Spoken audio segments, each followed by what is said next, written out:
effectivement, nous avons observé 3 jours de grève par rapport à la non-applicabilité de l'article 152 du statut de la police qui bloque les avantages.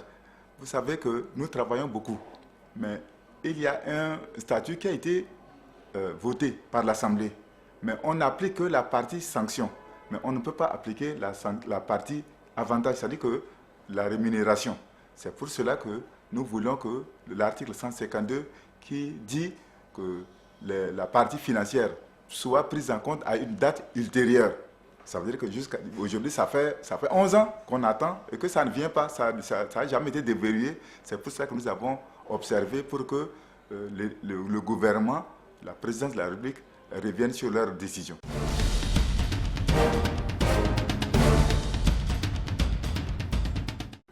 Nous avons eu à discuter avec le ministre de tutelle, c'est-à-dire le ministre de l'Intérieur chargé de la sécurité publique. Nous avons discuté avec le premier ministre chef du gouvernement.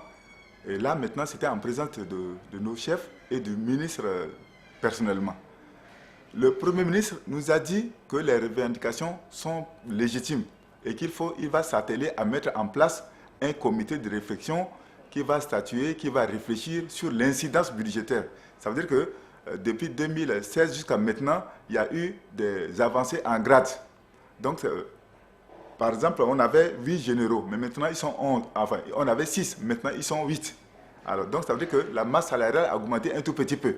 Alors, il faut faire il faut calculer cette incidence-là pour que l'État soit en mesure de payer. Mais depuis lors qu'on a eu à discuter avec le Premier ministre jusqu'à maintenant, il ne nous a pas appelés, malgré les multiples appels. On a écrit, on a demandé à être reçus, il ne nous a pas reçus. Et la commission qui devait mettre en place, non plus, la commission n'a pas eu lieu. C'est pour cela que quand on a fait un compte rendu à la base a dit non, ça c'est comme du sabotage, il faut aller à l'essentiel, c'est-à-dire qu'on a déposé non seulement la notification, mais on a commencé par déposer ce qu'on appelle préavis de grève. On avait déposé un préavis de grève. Là, personne n'a daigné nous appeler.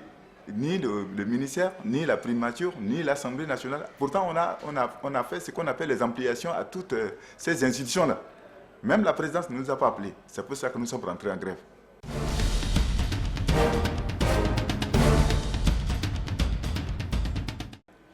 Merci, monsieur le journaliste. Ce n'était pas de gaieté de cœur que nous avons observé cette grève. Mais on n'avait pas de choix que de passer par cette grève. Et effectivement, plus ou moins, la sécurité du pays, la sécurité intérieure et extérieure était menacée. Les avions n'ont pas atterri, les avions ne sont pas partis, bateaux, tout est bloqué. Aéroport, immigration, en d'autres termes, en un mot, toutes les directions et tous les services de police sont bloqués. Non seulement à Bangui, mais en province. Parce qu'on était en communication permanente, en communication téléphonique bien sûr.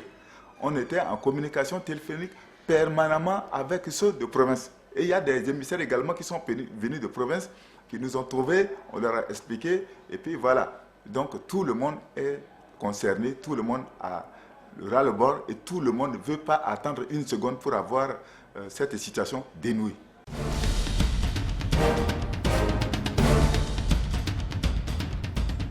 Effectivement, on a repris.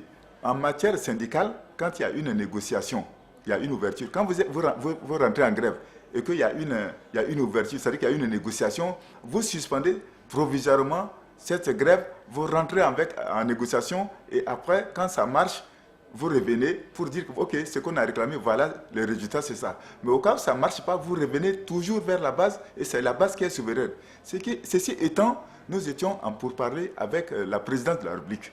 Le chef de l'État a donné des consignes claires et nettes à ses collaborateurs directs. Et donc, on s'est entretenu avec eux. Ils nous ont dit ce qu'il faut faire. Ils ont rendu compte au chef de l'État qui est à l'étranger. Et le chef de l'État également nous a appelé pour dire que dès son arrivée, il va nous recevoir, il va faire le nécessaire.